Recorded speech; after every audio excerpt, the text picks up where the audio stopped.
বিশ্বের বৃহত্তম গণতান্ত্রিক দেশ ভারতের লোকসভা নির্বাচন চলছে। ৭ দফার নির্বাচনের মধ্যে ইতোমধ্যেই ৪ দফার ভোট গ্রহণ সম্পন্ন হয়েছে। নির্বাচনে টানা তৃতীয়বার ভারতের প্রধানমন্ত্রী হওয়ার দৌড়ে নেমেছেন নরেন্দ্র মোদী। নির্বাচনের মধ্যেই মোদীর ব্যাপক সমালোচনা করে দিল্লির মুখ্যমন্ত্রী অরবিন্দ কেজরিওয়াল বলেন, মোদী বাংলাদেশ ও পাকিস্তানের নির্বাচন থেকে শিক্ষা নিয়ে ভারতের ভোটেও একই কাজ করার চেষ্টা করছেন। এমনকি রাশিয়ার সঙ্গেও ভারতের তুলনা করেছেন কেজরিওয়াল। 18 মে শনিবার এক প্রতিবেদনে এই তথ্য জানিয়েছে ভারতীয় সংবাদ মাধ্যম ইন্ডিয়া টুডে। প্রতিবেদনে বলা হয়েছে, দিল্লির মুখ্যমন্ত্রী অরবিন্দ কেজরিওয়াল গত শুক্রবার ভারতের পরিস্থিতিকে রাশিয়ার সাথে তুলনা করেছেন এবং প্রধানমন্ত্রী মোদীকে পরোক্ষভাবে উপহাস করেছেন।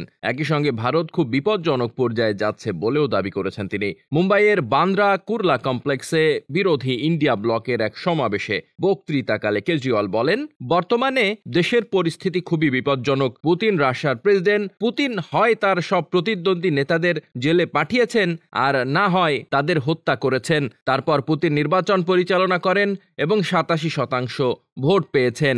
অরবিন্দ কেজরিওয়াল আরও বলেন, বাংলাদেশে সম্প্রতি নির্বাচন হয়েছে। নির্বাচনের আগে বাংলাদেশে সকল বিরোধী নেতাদের গ্রেপ্তার করা হয়েছিল এবং নির্বাচনে শেখ হাসিনা জয়ী হয়েছেন। পাকিস্তানের নির্বাচনে দেশটির প্রবীণ নেতা ইমরান খানকে জেলে পাঠানো হয়েছিল, তার দলকে ধ্বংস করে দেওয়া হয়েছে, তার দলীয় প্রতীক ছিনিয়ে নেওয়া হয়েছে এবং এরপরই নির্বাচন পরিচালিত হয়েছে।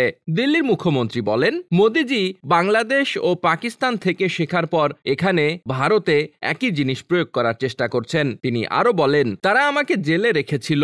দিল্লির সাবেক ডেপুটি সিএম মনীষ সিসোদিয়াকে জেলে রাখা হয়েছিল। কংগ্রেস পার্টির ব্যাংক অ্যাকাউন্ট আটকে দেওয়া হয়েছিল।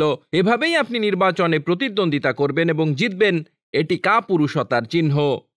ডেস্ক রিপোর্ট, বার্তা বাজার।